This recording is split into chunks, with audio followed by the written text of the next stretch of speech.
శ్రీ గురుభ్యో నమః. శక్తిపాత దేశికేభ్యో నమః. అందరికీ శుభోదయం అండి. మనము నిన్న సత్సంగంలో ఏం చెప్పుకున్నామండి, ఈ కుండలి జాగరణ జరిగిన తర్వాత క్రియలు వస్తుంటాయి కదా, ఆ క్రియలు యొక్క లక్ష్యం ఏంటి అసలు? మనం ఆ క్రియలు దేనికోసం ఉన్నాయి అంటే, ఆ క్రియల ద్వారా ఏం జరుగుతుందని చెప్పేసి దానిలో గురు మహారాజ్ చెప్పినటువంటి సమాధానం అంతవరకు చెప్పుకున్నామండి. ఏం చెప్పారంటే గురు మహారాజు, ఈ క్రియలు మన చిత్తశుద్ధిని కలుగు చేస్తాయి. తర్వాత మనకు సెల్ఫ్ రియలైజేషన్ అనమాట. అంటే మనకి మన క్రియలు చివరికి ఏమైతే అండి, శక్తి శక్తితో సహా ఆత్మలో విలీనం అయిపోతాయి అనమాట.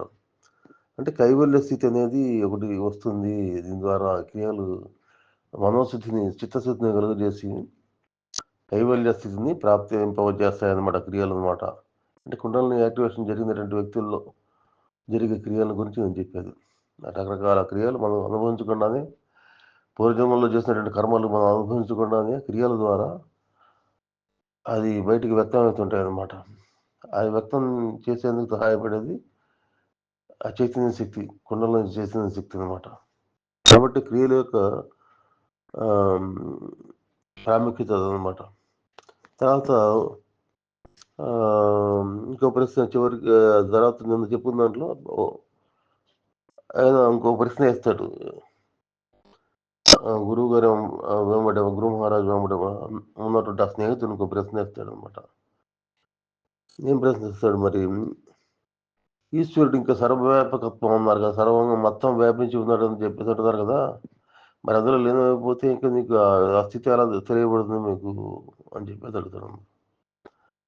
అంటే దానికి గురు మహారాజు ఏం చెప్పారంటే, విష్ణుతీర్థ మహారాజు, గురు మహారాజు అంటే ఇక్కడ విష్ణుతీర్థుల వారు మాట్లాడుతున్నారు అన్నమాట. శివంతీర్థ మహారాజు వారి గురువులు అనమాట. ఆయన ఏం చెప్తున్నాడు, సర్వవ్యాపకత అనేటటువంటి అది స్థితి కైవల్య స్థితికి అవల స్థితి. అంటే కైవల్య స్థితి వచ్చిన తర్వాత అది అర్థమవుతుంది నీకు, అంతే తప్పితే ఈ స్థితిలో నీకు అర్థం కాదు. అంటే కైవల్య స్థితి అంతరంలో ఆత్మదర్శనం పొందిన తర్వాత మాత్రం లభించే ఆ కైవల్య స్థితి అనేది లభించిన తర్వాత అంతరంలో ఆత్మదర్శనం పొందాలి. అంతరంలో ఆత్మదర్శనం పొందిన తర్వాత స్థితి ఏదైతే ఉందో అదేనమాట. ఇది సర్వవ్యాపకత అంటే అది. కైవల్య స్థితి లభించిన తర్వాత కూడా అంతరంలో ఆత్మదర్శనం పొందాలి. కాబట్టి ఆత్మదర్శనం పొందిన తర్వాత మాత్రం వచ్చేటువంటి పరిస్థితి అనమాట అది, సాధకుడు యొక్క స్థితి అనమాట అది. అప్పుడు అంతరంలో ఉన్న ఆత్మ బాహ్యంగా ఉన్న పరమాత్మ స్వరూపంగా కనపడుతుంది. అంతరంలో ఉన్నటువంటి ఆత్మ ఏదైతే ఉందో అది పరమాత్మ స్వరూపంగా, బాహ్యంగా ఉన్నటువంటి పరమాత్మ స్వరూపంగా ఎక్కడ చూసినా పరమాత్మ స్వరూపమే కనపడుతుంది అన్నమాట. కాబట్టి వెష్టి రూపంలో ఉన్నప్పుడు, వెష్టిగా ఉన్నప్పుడు, ఒక జీవుడి రూపంలో ఉన్నప్పుడు దాన్ని ఆత్మ అంటారండి. సమిష్టి రూపంలో ఉన్నప్పుడు పరమాత్మ అంటారు. అది తేడా అది అనమాట.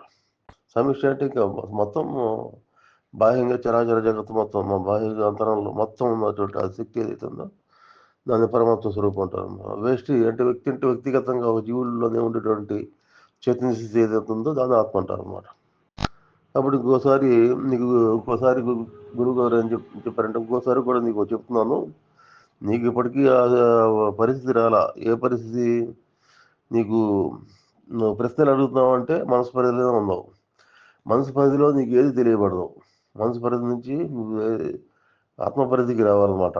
హృదయ పరిధికి రావాలి. ఆత్మ పరిధికి వచ్చినప్పుడు మాత్రమే అనుభవపూర్వకంగా నువ్వు తెలుసుకుంటావు. ఈ ప్రశ్నలు వేయటం, తర్వాత తెలుసుకోవాలి అనుకోవటం అనేది కూడా అంతా కూడా ఏ స్థితిలో జరుగుతుందండి? అది మామూలుగా మనసు పరిధిలోనే జరుగుతుంది అన్నమాట. మనసు పరిధిలోనే ఇటువంటి ప్రశ్నలు వస్తుంటాయి. కాబట్టి నువ్వు ఈ స్థితిని దాటి సాధనలో అడుగు పెట్టాలన్నమాట అని చెప్పేది అంటారు అనమాట. మళ్ళీ అతను ఇంకో ప్రశ్న వేస్తాడండి. నేను పై స్థాయికి పోవడానికి ఆ స్థితి రావడానికి అంతకాలం పడుతుందండి, ఆ స్థితిని తెచ్చుకోవడానికి అంతకాలం పడుతుంది అని చెప్పి అంటాను. అంటే సాధకుడు ఇటువంటి ప్రశ్న లేదు. గురు మహారాజ్ అంటారు సాధకుడు ఇటువంటి ప్రశ్నలు వేయకూడదండి. అతడు పని ఏంటి? సాధన చేయటమే. సాధన చేస్తూ పోతుండాలి అంతే. అంతేగాని నాకు ఎంతకాలంలో మోక్షం వస్తుంది, లేకపోతే నాకు స్థితులు వస్తాయి అని చెప్పేసి అడగకూడదు అనమాట. నాకు సిద్ధస్థితి ఎప్పుడు వస్తుంది, మనసు నియంత్రణలోకి ఇప్పుడు వస్తుంది అని చెప్పేది ప్రశ్నలు వేయకూడదు. ఆ ప్రశ్న వేసేది ఏంటంటే మనసే అనమాట. మనసు వేస్తుంటుంది ప్రశ్నలు. కాబట్టి నువ్వు మనసు పరిధి నుంచి పైకి వెళ్ళాలి అనమాట. అంతరంలోకి వెళ్ళాలి. నువ్వు మనసు బాహ్యంగా పనిచేస్తుంటుంది. నువ్వు అంతరంలోకి వెళ్ళాలంటే ఆ ప్రశ్నలన్నీ ఆగిపోవాలా. కాబట్టి పూర్తి శ్రద్ధతోటి మనసును లగ్నం చేసి సాధన చేయాల్సి ఉంటుంది అన్నమాట. సాధనలోకి ముందుకు పోని మనిషికి సాధన రహస్యాలు ఏం అర్థం కావండి. సాధనలో ముందుకు పోని మనిషికి సాధనలో ముందుకు పోవటం అంటే అంతరంలోకి వెళ్ళటం అనమాట. అంతరంలోకి వెళ్ళాలంటే బాహ్యంగా మన ఆలోచనలు తగ్గిపోవాలి. మన ప్రవర్తన బాహ్య ప్రపంచంలో మనం వైరాగ్య స్థితులు రావాలి. బాహ్య ప్రపంచంలో సంఘటనల పట్ల కానీ, తర్వాత ఆసక్తి తగ్గిపోవాలి. కోరికల పట్ల కానీ, సంఘటనల పట్ల కానీ ఆసక్తి తగ్గిపోయినప్పుడు లోపలికి వెళ్తావు. కాబట్టి నిరంతరం సాధన చేయడానికి ప్రాముఖ్యత ఇవ్వాలి తప్పితే మిగతా విషయాల మీద అట్లా ప్రశ్నలు చేస్తున్నావు అంటే అర్థం ఏంటంటే నువ్వు మనసు పరిధిలో ఉండటం లెక్క. ఒకసారి ఇదే కథామృతంలో రామకృష్ణ పరమహంస ఒక చిన్న కథ చెప్తారండి.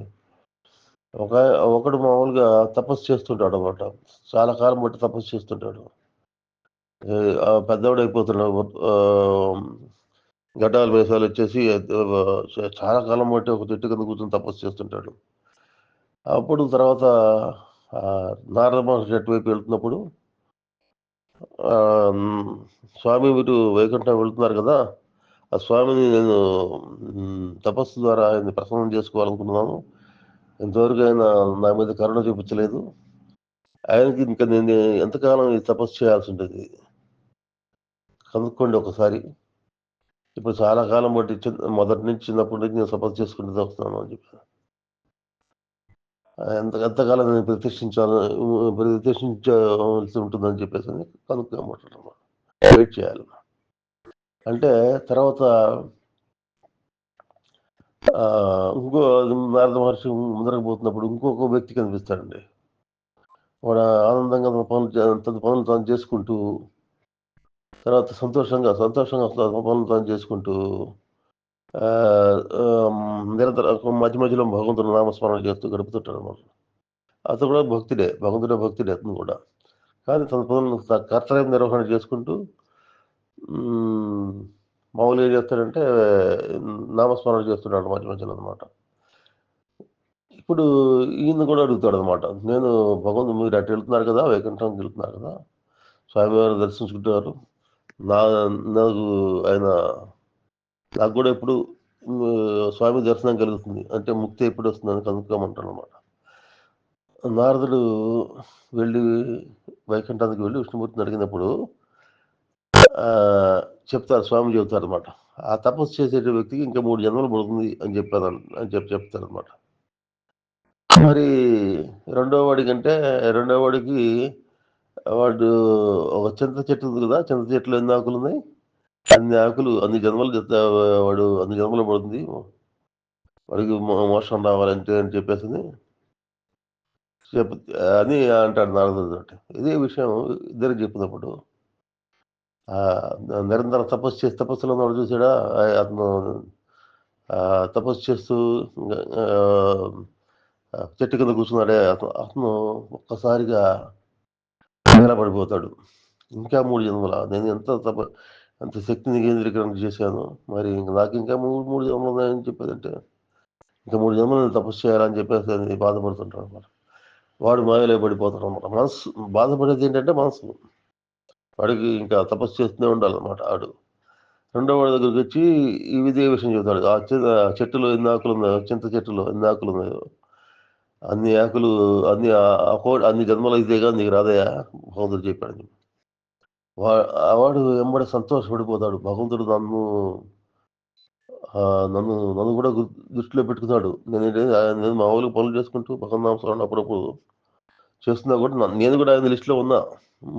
ముక్తులయ్యేటువంటి వాళ్ళ లిస్టులో నేను ఉన్నాను కాబట్టి ఆనందం నాకు. భగవంతుడు నా గురించి కూడా ఆలోచిస్తున్నాడని చెప్పేసి అని తెలుసుకొని సంతోషపడతాడు అనమాట. మరి ఆ క్షణమే అతను ముక్తుడితాడు అనమాట. ఎందుకని ఇక్కడ మనం సొంత ప్రేమే వదిలిపెట్టాలండి. సొంతం నేను చేస్తున్నాను, నేను నా సాధన అని చెప్పి అనుకున్నంతకాలం నువ్వు బయట ఉంటావు, మనసు పరిధిలోనే ఉంటావు.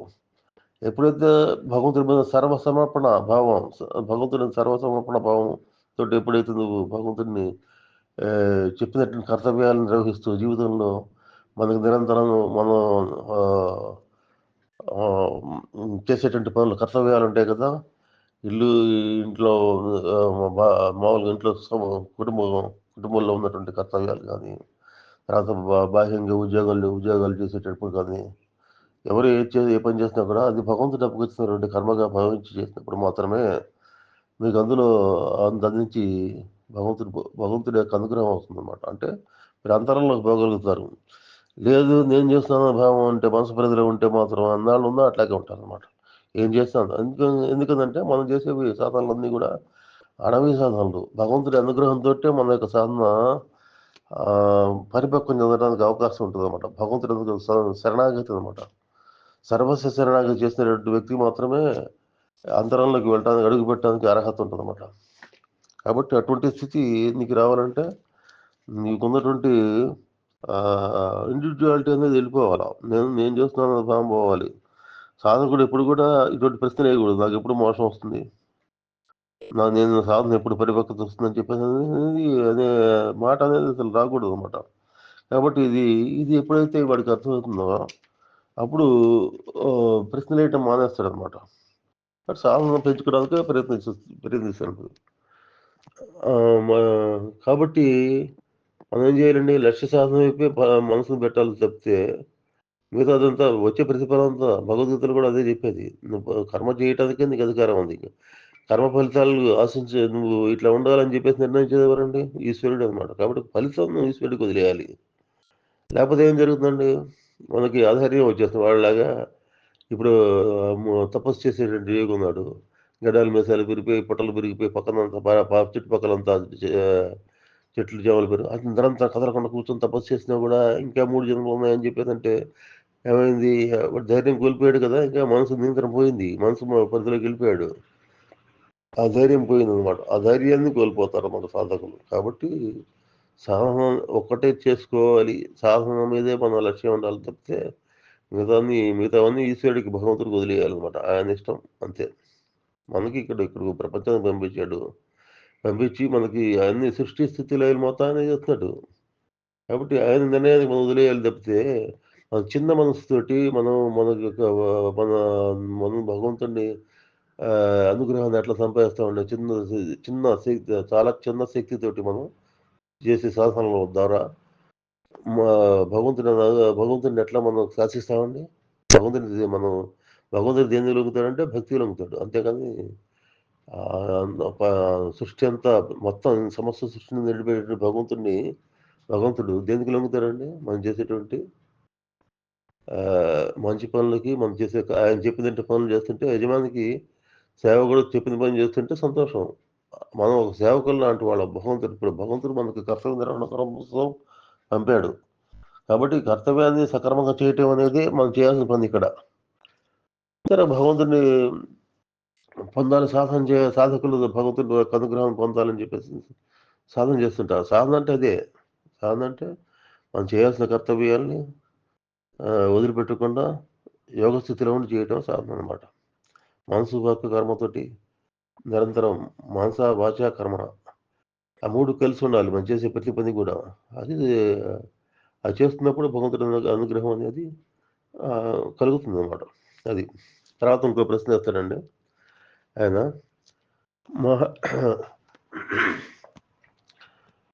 మహారాజు, మరి సాధకుడని ఎవరిని అనొచ్చండి? అందరు సాధకులు అంటున్నారు కదా. సాధకుడని ఎటువంటి వారిని సాధకులు అనొచ్చు అని చెప్పంటే గురు మహారాజ్ అంటారు. ఏమంటారు? దేన్ని సాధించాలి? సాధకుడు అంటే మరి సాధించేవాడిని సాధకుడు అంటారు. దేన్ని సాధించాలి? ఇక్కడ సాధించాల్సింది ఏంటంటే మనసుని. సాధకుడైన వాడు ఆధ్యాత్మిక మార్గంలో సాధకుడు అంటే అర్థం ఏంటంటే మనసుని కంట్రోల్ చేసేవాడు ఎవరైతే ఉన్నారో మనసులో ఉన్నట్టు ఆలోచనలు అనమాట.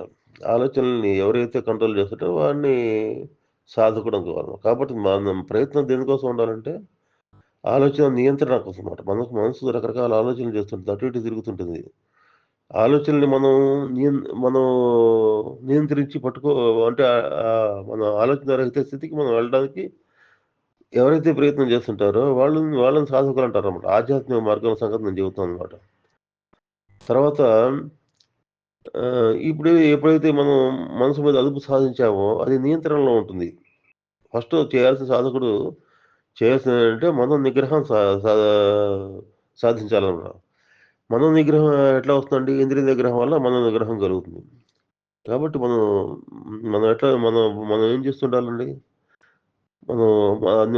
మనం నిరంతరం బుద్ధితోటి వివేచన చేస్తూ తర్వాత చక్కగా మంచి చెడు తెలుసుకొని చేయాలండి ఏ పని చేసినా కూడా. కాబట్టి బుద్ధితోటి వివేచన చేయబడిన ఆదేశాల్ని ఈ ఈ శాసనంలో నియంత్రణ చేయబడినటువంటి మనసు పాటిస్తుంటుంది అనమాట. నియంత్రణలో ఉంటే మనసు బుద్ధితోటి చక్కగా ఏది మంచి ఏది చెడు అనేది తెలుసుకొని చేస్తుంటాడు. తర్వాత అట్లాగే మంచి కర్మలే చేస్తుంటాడు అనమాట. బుద్ధి ఎప్పుడైతే పనిచేస్తుందో చెడు కర్మలు నియంత్రణలో ఉంటుంది. మనసు నియంత్రణలో ఉంటుంది అనమాట. అట్లాగే అనావశ్యకమైన సంకల్పాలు చేయాలి. అది చేయాలి, ఇది చేయాలి, అక్కడికి పోవాలి, ఇక్కడికి పోవాలి, నాకు అక్కడికి వెళ్తే సంతోషంగా ఉంటుంది, నన్ను ఇట్లా ఉంటే బాగుంటుంది, ఇటువంటి సంకల్పాలు చేయదన్నమాట. కాబట్టి ఆ విధంగా మనసును అదుపులో ఉంచుకున్నటువంటి వాడే సాధకుడు అని చెప్పేది. సాధకుడు అంటే వాడు అనమాట. మనసును అదుపులో ఉంచుకొని మనం చక్కగా కర్మానుష్ఠానానికి సాధనకి మన అంతర్ముఖత్వానికి ఉపయోగపడేటువంటి మనోనిశ్చయాలను పొందడానికి చేసే ప్రయత్నాలు ఎవరైతే చేస్తుంటారో వాడిని సాధకుడు అంటారన్నమాట. ఆ విధంగా నిరంతరం వికాసం కలిగింపచేసే సాధనలు చేయాలన్నమాట. చేస్తే అటువంటి వాడిని సాధకుడు అంటారు. కాబట్టి ఇప్పుడు మన ఇందులో తెలుసుకోవాల్సింది ఏంటంటే అన్ని సాధనలకి లక్ష్యం ఏంటంటే వాస్తవంగా మనసును అదుపు చేయటమే. ఏ సాధన చేసినా, ప్రాణాయామ సాధన చేసినా, లేదా యోగాసనాలు చేసినా, అలాగే ఏం చేసినా కూడా మనసుని అదుపు చేయడం కోసం ఉన్నాయి అన్నీ. మనో నియంత్రణ కోసం ఉన్నాయి అవన్నీ. కాబట్టి ఈ మనో నియంత్రణ కలిగి ఉండటమే పెద్ద సిద్ధిగా చెప్పచ్చు. అసలు సిద్ధులు అంటే ఏంటంటే మనకు చాలా అణిమ లఘిమ మహిమ సిద్ధులు అని చెప్పంటారు. అసలు ఆ సిద్ధులు లభించినాడు ఎవడు బాగుపడినాడు ఎవడు లేడు. ఎందుకంటే వాటిని మనో నియంత్రణ ఉండదు. వాటిని వాడు ఇష్టం వచ్చినట్టు వాడతాడు అనమాట. సిద్ధుల్ని జనాల మీద వాడటానికి వాడు సిద్ధులు కావాలని కోరుకుంటాడు అనమాట.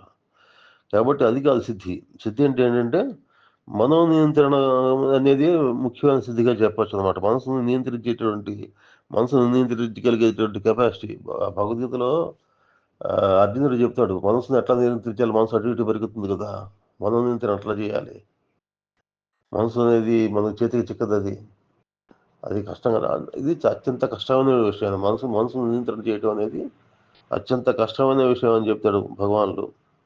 దానికి ఏం చేయాలంటే భక్తిని కలిగి సాధన చేయాలన్నమాట. నిస్వార్థ కర్మ చేయటం, నిరంతర భక్తిని కలిగి ఉండటం, నిత్యాన్ని వివేచన చేసే జ్ఞానాన్ని కలిగి ఉండటం, ఇవన్నీ ఏంటి? కర్మయోగం, భక్తి యోగం, జ్ఞానయోగం, ఇవన్నీ కలిసి యోగం, మామూలుగా రాజయోగం, ఇవన్నీ కలిస్తే కానీ నీకు మనసు అదుపులో ఉండదు అనమాట. కాబట్టి అది అందుకనే ఆయన 4 యోగాల గురించి చెప్పారు భగవద్గీతలో. 4 యోగాలు గురించి ఎట్లా సాధకుడు వాటిలో యోగాలు వచ్చే స్థితుల గురించి ఎట్లా ఉంటాడు, ఏ విధంగా చేయాలనే దాని గురించి చెప్పుకుంటూ వచ్చారు. ఇదంతా ఎందుకు చెప్పారంటే మనోనియంత్రణ కోసమే చెప్పారు. అందులో భగవద్గీతలో చెప్పిన సమస్తం కూడా నీ మనసును నియంత్రించుకునే విధానాల గురించి చెప్పాడు అనమాట ఆయన. కాబట్టి ఇక్కడ సాధకుడి లక్ష్యం ఏమై ఉండాలంటే మనోనియంత్రణ కోసం చేయాలన్నమాట. అంతేగాని ఇది కూడా మనం చేసే సాధనలో కూడా ఏం చేస్తుంటామండి? ఏం చెప్పాము అంతకుముందు? శక్తి జాగరణ, కుండల జాగరణ ఒకటి అంటున్నాము. తర్వాత జరిగే క్రియలను గమనించమని చెప్తున్నాము. తర్వాత క్రియలను గమనించడం ద్వారా ఏం జరుగుతుంది? సంస్కారాలు అవన్నీ పూర్వజన్మ సంస్కారాలు అవన్నీ క్రియల రూపంలో బయటకు వస్తాయని చెబుతున్నాము. బయటకు వచ్చి మా చిత్తశుద్ధి కలుగుతుందని చెబుతున్నాం అన్నమాట. అంటే మనసు క్రమంగా శాంతపడుతుంది, అంతర్ముఖం అవుతుంటుంది అన్నమాట. క్రియలు బయటకు వస్తున్న కొద్దీ నువ్వేంటంటే లోపల బా బయటకు వస్తుంటే శక్తి అంతరంలో ప్రోగ్రెస్ అవుతుంటుంది లెక్క అనమాట. అంతరంలో లోపలికి వెళ్తున్న కొద్దీ బాహ్యంగా ఉండేటువంటి ప్రపంచం పట్ల ఆసక్తి తగ్గిపోతూ ఉంటుంది అనమాట. అంతర్ముఖత్వం సూచిస్తుంది అనమాట. కాబట్టి ఆ శక్తి లోపలికి నేను తీసుకెళ్తున్నప్పుడే జరుగుతాయి అన్నమాట. ఇవన్నీ క్రియలు వస్తుంటాయి, నువ్వు అంతర్ముఖ స్థితి వస్తుంటుంది, బాహ్యంగా ఉన్నటువంటి ప్రపంచం పట్ల ఆకర్షణ కూడా తగ్గుతుంటుంది అన్నమాట. కాబట్టి మనం ఏం చేయమంటున్నారు అందులో ఈ సాధనలో? సర్వ సమర్పణ భావంతో సాధన చేయమంటున్నాం. అంటే ఏంటి? కొత్తగా నువ్వు ఆలోచనలు, సొంత ఆలోచనలు మనసులో కొత్త ఆలోచనలు చేసి లోపల సంస్కారాలు చేర్చకుండా సర్వసమర్పణ చేసావనుకోండి, భగవంతుడే మొత్తం చేస్తాడని అని భావంతో చేస్తే దేనికి నువ్వు రియాక్ట్ కావు. దేనికి రియాక్షన్ అనేది ఉండదు, తగ్గిపోతుంది అన్నమాట. కాబట్టి కర్మలు లోపల ఫార్మేషన్ కూడా తగ్గిపోతుంది. రియాక్ట్ కాకుండా మన పనులు మన కర్తవ్యాన్ని నిర్వహిస్తుంటే అది మనకి లోపల ఇంప్రెషన్స్ కలుగజేయదు అనమాట. మనసులో ఇంప్రెషన్స్ పడవు. కాబట్టి ఇవన్నీ ఈ రకరకాల తపస్సులు చేయటం, తర్వాత భగవంతుడిని అర్చన చేయటం, తీర్థయాత్రలు చేయటం, తర్వాత యజ్ఞాలు, హోమాలు ఇవన్నీ చేయటం, వీటన్నిటి లక్ష్యం ఏంటంటే అన్నీ మనో నియంత్రణ కోసమే ఉన్నాయి, మనసుని నియంత్రణ చేయటం కోసం ఉన్నాయి అన్నమాట. కాబట్టి ఇది ఈ లక్ష్యాన్ని లేని వాళ్ళని సాధకులు అనమండి. సాధకులు అంటే ఈ లక్ష్యం మనో నియంత్రణ అనే లక్ష్యాన్ని పెట్టుకునే వాళ్ళని సాధకులు అంటారు. అంతేకాని మిగతా వాళ్ళు ఇప్పుడు చాలామంది చేస్తుంటారు, సాధన చేస్తుంటారు. ఎట్లా చేస్తుంటారు? తర్వాత ప్రశ్నలు వస్తుందండి. మరి తర్వాత ఇంకో ప్రశ్న ఎత్తుతాడు ఆయన. ఈ విధంగా చూస్తే చాలా తక్కువ మంది మాత్రమే సాధకులు అయి ఉంటారు కదా అని చెప్పేసి ఆయన అంటారు అనమాట. ఆయన మరి గురుమహారాజు ఏమంటారు? అవును, సాధన చేసే వారిద్దరికి అందరినీ సాధకులు అనలేము. ఎందుకని? కొంతమంది ఏం చేస్తుంటారండి, ఈ సంగీతం సాధన చేస్తుంటారు, కొంతమంది శరీరం బలంగా కావాలని ఎక్సర్సైజ్ చేస్తుంటారు, వాకింగ్లు ఇవన్నీ చేస్తుంటారు అన్నమాట. రకరకాల మంది, చాలామంది సంగీతం తర్వాత నృత్యము, రకరకాల 64 కళలు సాధన చేసేవాళ్ళు ఉన్నారన్నమాట. వాళ్ళందరి లక్ష్యం అంతర్ముఖత్వం అవన్నీ. వాడు సాధనల ద్వారా నేర్చుకుని ఏంటి, 10 మందిని ప్రదర్శన పెట్టి డబ్బులు సంపాదించాలని, కీర్తి ప్రతిష్టలు సంపాదించాలని ఉంటుంది తప్పితే వాడు సాధన చేస్తే కూడా సాధకుడి కిందగా పరిగణింపబడ్డు అని చెప్పి చెబుతాను అనమాట. కాబట్టి ఇవన్నీ వాళ్ళు దేనికోసం? సొంత సెల్ఫ్ రిలైజేషన్ కోసం వాళ్ళు సాధన చేయరండి వాళ్ళు. కాబట్టి కొద్ది మంది మాత్రమే ఈ స్థితిని తెచ్చుకోవాలని ఉన్నటువంటి ఈ సాధకులుగా పరిగణించబడతారు తప్పితే అందరూ కాదండి. కొంతమంది సాధనలు చేస్తుంటారు దేనికోసం? దేవుడు నోములు, వ్రతాలు చేస్తుంటారండి. దేనికోసం చేస్తుంటారండి వాళ్ళు? లోపల ఏదో సమస్యలు ఉండో, లేకపోతే ఏదో కోరికలు ఉండో, మామూలుగా పూజలు పునస్కారాలు వాటిలో ఇంట్రెస్ట్, నిరంతరం వ్రతాలు, నోములు చేస్తుంటారు, అందరికీ అన్న సంతర్పణలు చేస్తుంటారు. ఇవన్నీ సాధకుల కింద రారండి వాళ్ళు ఎవరు కూడా. అట్లాగే ఈ మామూలుగా తీర్థయాత్రలు చేస్తుంటారు, 10 సార్లు వెళ్తుంటారు, వస్తుంటారు, చేస్తుంటూ పోతుంటారు. ఎన్నిసార్లు వెళ్ళినా కూడా వాళ్ళు దేవుడి దగ్గరికి వెళ్ళి ఆ కోరికలకి ఇంపార్టెన్స్ ఇస్తారు తప్పితే నాకు అంతర్ముఖత్వం రావాలి అని చెప్పేసి ఎవరన్నా కోరుకుంటారా? అక్కడికి వెళ్ళి ఎప్పుడు భగవంతుడు ప్రత్యక్షం అయ్యి అందరి ముందర నీకు మోసం ఇస్తారమ్మంటే వచ్చేవాళ్ళు ఎంతమంది ఉన్నారండి? నీకు ఈ క్షణాన్ని నీకు కైలాస ప్రాప్తి వస్తుందో, లేకపోతే విష్ణులోకి ప్రాప్తి ఇస్తాం, రండి మీరు వస్తారా అంటే వస్తారా ఎవరన్నా? ఇప్పుడు కాదండి, కొద్దిగా నాకు చాలా పనులు ఉన్నాయి ఇక్కడ, మా సంసారం చూసుకోవాలి, అన్ని చాలా బ్యాంకు బ్యాలెన్స్లన్నీ చూసుకోవాలంటాడు తప్పితే వాడు రాడు. ఈ చేసే పనులన్నీ దేనికోసం చేస్తున్నారంటే అందరూ సెల్ఫ్ మామూలుగా సంపాదన కోసం చేస్తున్నారు, వాడి కోరికలు తీర్చుకోవడం కోసం చేస్తున్నారు అనమాట. కోరికలతో ఉండేది మనసు. కాబట్టి సాధకుడు ఎవరైతారండి, మనసుని కోరికలను అదుపులో పెట్టుకొని ధర్మబద్ధంగా జీవిస్తూ, భగవంతుడు చెప్పినట్టు, గురువు చెప్పిన మార్గాన్ని అనుసరిస్తూ, దేవుడు చెప్పినటువంటి మార్గాన్ని, అదే దైవీ గుణాలని నిరంతరం అది మన నిత్య జీవితంలో అది ప్రతిఫలించేట్టు చూసుకుంటూ, నెగిటివ్స్ని దూరంగా పెట్టు, ఇది సాధన అంటే. అది చేయకుండా నువ్వు 10 సార్లు దేవుడి దగ్గరికి వెళ్ళినా, లేకపోతే నోములు వ్రతాలు చేసినా, లేకపోతే ఇంకేమన్నా సంతర్పణలు చేసినా, ఇంకేమైనా చేస్తే ఏ పని చేయి, అన్నీ ఏంటి పబ్లిసిటీ కోసం చేస్తారు.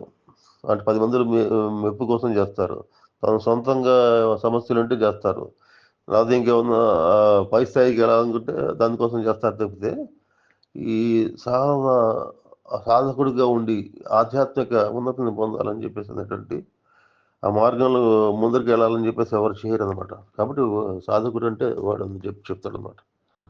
కాబట్టి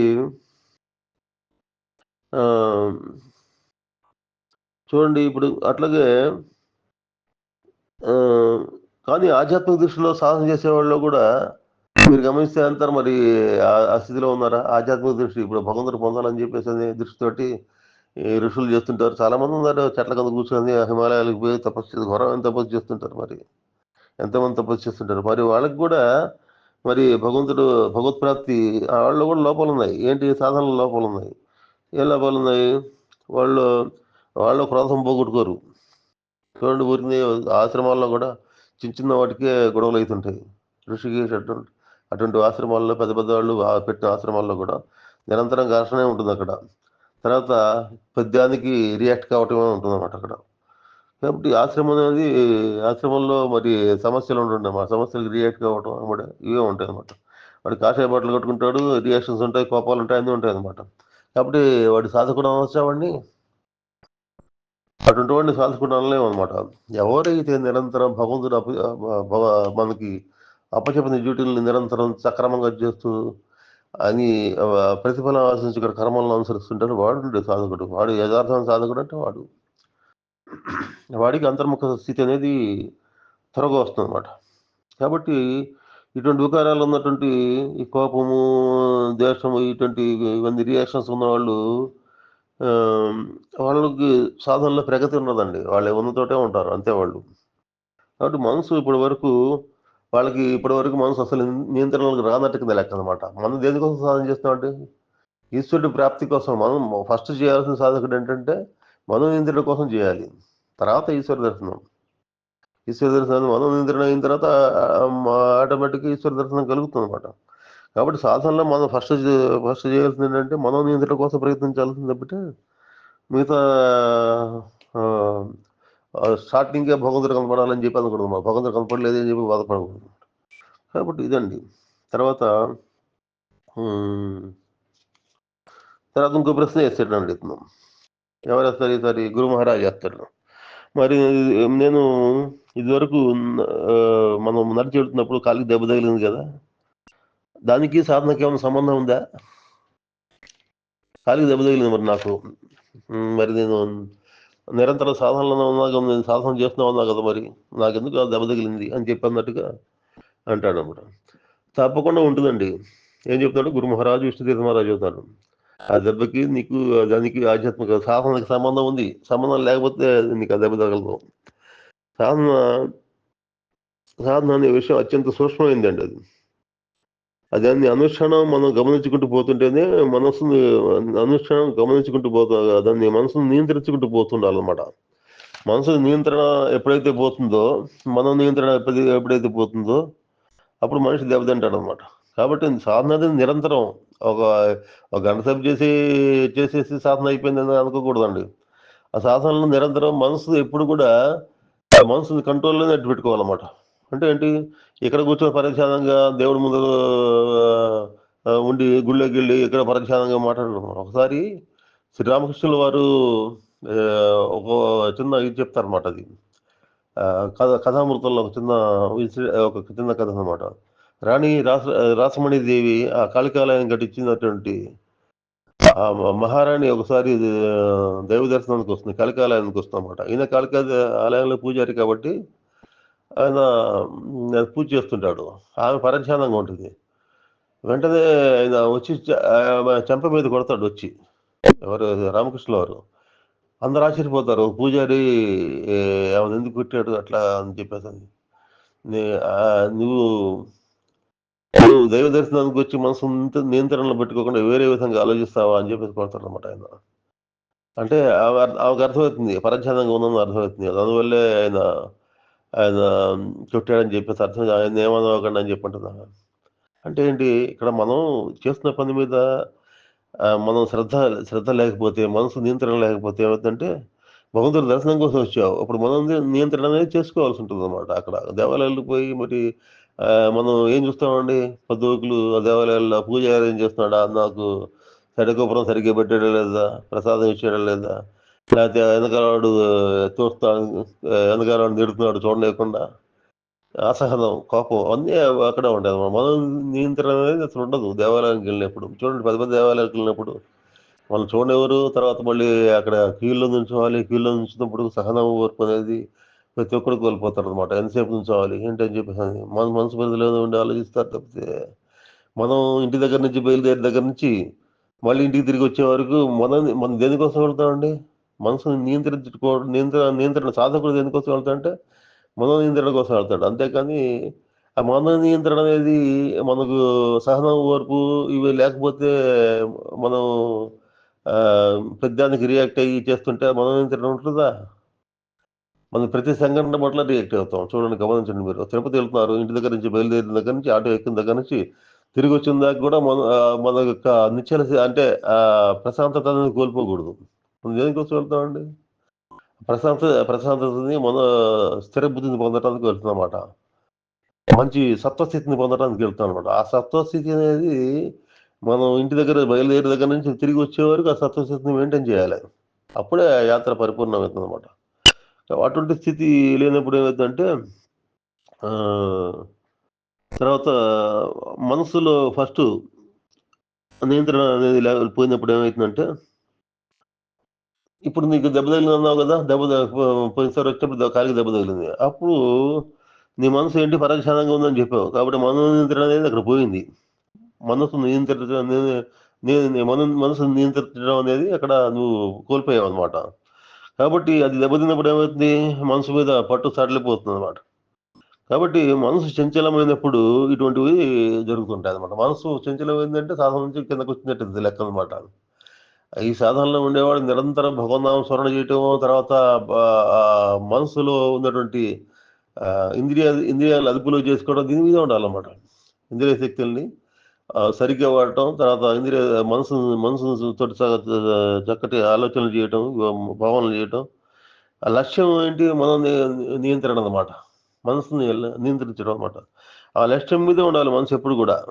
అంటే వేరే విషయాలు ఆలోచించటం, పరధ్యానంగా ఉండడం అనేది అది సాధనలో ఉన్నట్టు కిందకి లెక్క కాదు. పరధ్యానం వస్తుందంటే అంటే ఆలోచనలు వస్తాయంటే నువ్వు సాధన లేనట్టు కింద లెక్క అనమాట. కాబట్టి ఆ, ఆ స్థితిలో నువ్వేంటి సాధనలో లేనట్టు కింద లెక్క, సాధనలో కిందకు వచ్చావు అనుకుంటు కింద అని భావించాల్సి వస్తుంది అనమాట. కాబట్టి మనసు పైకి పట్టు కోల్పోయినప్పుడు అప్పుడు ఏమైందంటే శక్తి లోపల నడిపిస్తుందని చెప్పాం కదా, అది క్రియాశక్తి నిన్ను నడిపిస్తూ ఉంటుందని చెప్పాం కదా. ప్రతిదీ కూడా ఇంకొంత శక్తి సమర్పణ చేసినప్పుడు నీకు క్రియాశక్తి నడిపిస్తుందని చెప్పాం. ఇక్కడ నువ్వేం చేస్తున్నావు? క్రియాశక్తికి వ్యతిరేకంగా నీ ఆలోచనలు సొంత ఆలోచన చేసుకున్నావు అనమాట. అంటే అప్పుడు శక్తి యొక్క క్రియాశీలత అప్పుడు ఆగిపోతుంది. నిన్ను రక్షించదు అప్పుడు శక్తి.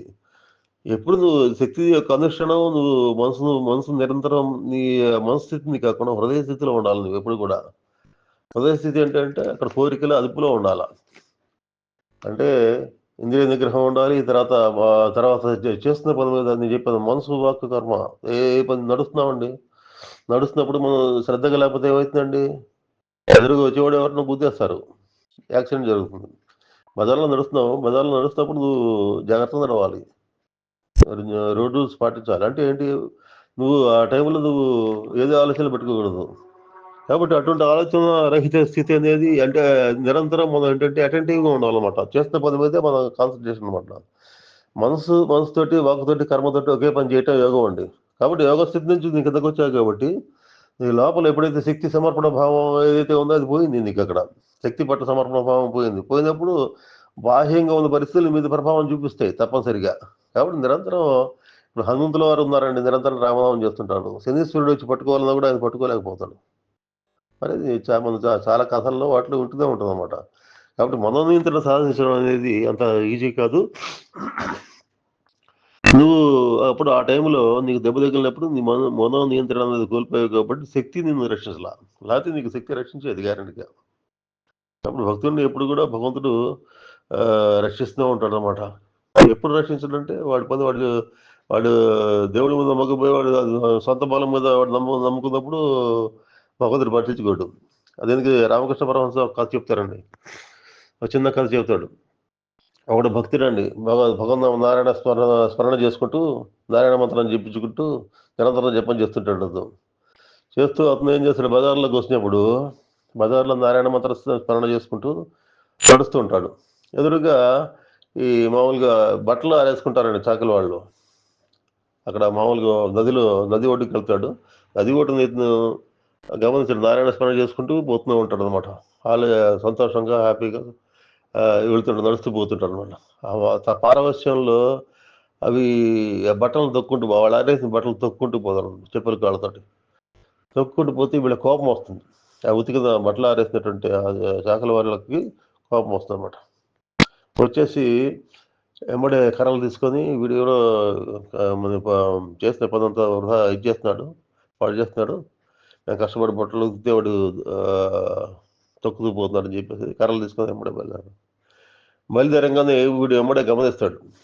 వీళ్ళు బయలుదేరారు అంటే మా నారాయణ స్మరణ ఆపేస్తాడు. వీడు ఆపేసి ఇంకా ఏం జరుగుతుందని చూసి వీళ్ళందరూ కొట్టడానికి వస్తుంటారు అనమాట. కాబట్టి వెంబడే వీడు ఏం చేస్తాడు, రాళ్ళు తీసుకుని వాళ్ళ మీద ఎదురు తిరిగి కొట్టడం మొదలు పెడతాడు అనమాట. రాళ్ళు వేయటం మొదలుపెట్టి పారిపోవడానికి ప్రయత్నం చేస్తాడు అక్కడి నుంచి. ఇప్పుడు ఇక్కడ ఈ మధ్య టైంలో ఏం జరుగుతుందంటే భగవంతుడి దృష్టి వాడి మీద లేదంటే ఉంది. వాడి మీద వాడు నారాయణ స్మరణ చేస్తున్నప్పుడు పోతూ తప్పు చేసినప్పుడు వీళ్ళు ఎంబడ బట్టలు ఆరేసిన వాళ్ళు రియాక్ట్ అయినప్పుడు భగవంతుడు కూడా రియాక్ట్ అవుతాడు. ఎంబడ భక్తుని రక్షించాలి అని చెప్పి గబుక్కుని లేస్తాడు అక్కడి నుంచి. వైకుంఠంలో నుంచి బయలుదేరతాడు, గబుక్కుని వచ్చారు భక్తుని చేరుకోవాలని చెప్పేసి. లక్ష్మీదేవికి అర్థం కాదు, ఏంది సడన్గా లేచారు విష్ణుమూర్తి సడన్గా లేచాడని చెప్పేసి అని అడుగుతుంది. అదే ప్రశ్న అడిగితే మళ్ళీ లేచి అమ్మడే మళ్ళీ ఏం పడుకుంటాడు ఆయన. ఆయనకి లక్ష్మీదేవి అడుగుతుంది, ఏంటి ఒకసారి తటదల లేచారు మళ్ళీ మామూలుగా వచ్చి నార్మల్గా ఉన్నారని చెప్పని అడిగితే, ఏం లేదు, ఇందాక నా భక్తుడు ఆపదలో ఉన్నాడని లేచాను, ఇప్పుడు అవసరం లేదు, ఎందుకంటే నా భక్తుడు స్వయంగా వాడి నియంత్రణ వాడి రక్షణ వాడు చేసుకుంటున్నాడు, కాబట్టి నేను నా అవసరం లేదులే అని చెప్పేసి అంటాడు. అంటే ఏంటంటే ఇక్కడ సర్వస్వ శరణాగతి లోపించినప్పుడు భగవంతుడి యొక్క అనుగ్రహం అనేది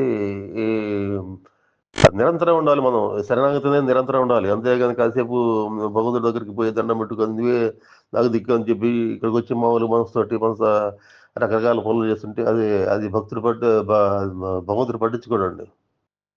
సర్వస్వ శరణాగతి ఉన్నప్పుడు మాత్రమే నీకు భగవంతుడి యొక్క అనుగ్రహం నిరంతరం ఉంటుంది అన్నమాట. కాబట్టి ఇదేంటి చెప్పింది. కాబట్టి నువ్వు ఆ టైంలో నువ్వు మనం నియంత్రణ కోల్పోయావు, కాబట్టి ఆ శక్తి క్రియాశీలత యొక్క అనుభవాన్ని నువ్వు పొందలేవు అని చెప్పేసి, పొందలేదు ఆ టైంలో నీకు దెబ్బ తగిలింది అని చెప్పంటారు అనమాట. కాబట్టి మనం మళ్ళీ ఈయన ఇంకో ప్రశ్న ఇస్తాడండి. అంటే సాధన నిరంతరం కొనసాగేటువంటి క్రమం అనమాట. ప్రతి క్షణం సాధన చేయాల్సి ఉంటుందనేగా మీరు చెప్పేది, ప్రతి క్షణం సాధనలో ఉండాలనేగా మీరు చెప్పేది అని చెప్పి అన్నాడు అనమాట. ఏమన్నాడు, ఈ సాధన అనేది నిరంతరంగా కొనసాగేటటువంటి ఒక క్రమం, కాబట్టి ప్రతి క్షణం సాధకుడు సాధన చేయాల్సి ఉంటుంది అనేదిగా మీరు చెబుతుంది అని చెప్పి అన్నాడు అనమాట. ఆయన గురు మహారాజ్ అవును అది దాని గురించి చెప్పుకుంటూ ఏం చెప్పాడు తర్వాత గురు మహారాజ్ దాని గురించి ఆయన వివరణ ఏమి ఇచ్చారు, తర్వాత వాళ్ళ మధ్య ఎటువంటి సంభాషణ జరిగింది, వాళ్ళు ఇవి చాలా వాల్యుబుల్ అండి ఇది. ఎందుకంటే ఆయన ఒక ఉన్నతమైనటువంటి ఒక స్థాయిలో ఉండి చెప్పినటువంటి విష్ణుధర మహారాజు సాక్షాత్ భగవదంశ స్వరూపులు అనమాట ఆయన. అంటే అందులో ఎన్నో జన్మల సాధన తర్వాత సిద్ధస్థితిని పొంది తర్వాత సాధకులకు మేలు కోసం అని చెప్పి ఆయన చాలా విషయాలు చెప్పారండి విష్ణుధర మహారాజు. కొన్నిటిని సాధకుల యొక్క మేలు కోసం అని చెప్పేసి మా పరమ గురువులు అయినటువంటి శ్రీ శ్రీ శ్రీ శివంతీర్థ మహారాజు వారు గ్రంథస్థం చేశారనమాట. అందులో ఆయన రాసిన పుస్తకాల్లో ఈ హృదయబంధం అనేది ఒక పుస్తకం అండి. చాలా పుస్తకాలు రాశారండి ఆయన. చిట్ట చివరి షేలు అంటే చివరి ఇంకా ఒక సంవత్సరంలో ఆయన దేహం చాలిస్తారు అని అన్న పరిస్థితుల్లో ఆయన రాసిన గ్రంథాలు ఇవన్నీ. అంటే సాధకుల యొక్క మేలు కోసం రాసిన గ్రంథాలు అనమాట. హృదయబంధం 3 పాటలు అంటారు. అంతర్వీధి అనేది ఇంకో పుస్తకం ఉందండి. అంతరావలోకనం అనేది ఇంకో పుస్తకం ఉందండి. తర్వాత చిశక్తి లీల అనే ఒక పుస్తకం ఉందండి. ఇవన్నీ రకరకాల పుస్తకాలు ఉందండి. చిత్తూరు ఆశ్రమంలో చిత్తూరులో సిద్ధ మహాయోగ ఆశ్రమం ఉంది. ఆశ్రమంలో తెలుగు వర్షన్ బుక్స్ కూడా ఉన్నాయండి. హిందీ వర్షన్లో రాశారు ఆయన, మా గురుదేవులు. ఆ వాటిని ఆంధ్రీకరించారన్నమాట, తెలుగులో రాశారన్నమాట. రాసిన పుస్తకాలు చాలా ఉన్నాయి. అవి చిత్తూరులో సిద్ధ మహాయోగ ఆశ్రమం ఉందండి. కావాల్సిన వాళ్ళు అక్కడి నుంచి తెప్పించుకోవచ్చు అనమాట. చాలా వాల్యుబుల్ బుక్స్ ఇవన్నీ కూడా. ప్రతి ఒక్క సాధకుడు చదవాలి. చదివి తన యొక్క యథార్థమైన సాధన ఏంటంటే తెలుసుకోవాలండి మనం. భగవంతుడి అనుగ్రహం ఎందుకు లభించడం అనేది తెలుసుకోవాలి. సాధనలో ఉన్నత స్థితిలు ఎట్లా వస్తాయని తెలుసుకోవాలి. ఇవన్నీ తెలియకుండా ఏదో గంటసేపు సాధన చేసేసి నాకు రిజల్ట్ రాలేదని చెప్పినది అది మాట రాకూడదండి. కాబట్టి నిరంతరం కొనసాగే ప్రక్రియ ఇది సాధన అంటే. అంటే ఆ సాధకులు అందరూ ఆ స్థితికి రావాలని చెప్పేసి అది, అందరూ ఆ సాధనలో ఉన్నత స్థితిలో పొందాలని చెప్పేసి అది, ఆ గురుమణుల యొక్క అనుగ్రహం అందరి మీద ఉండాలని చెప్పేసి అది కోరుకుంటూ ఈరోజు స్వస్థ.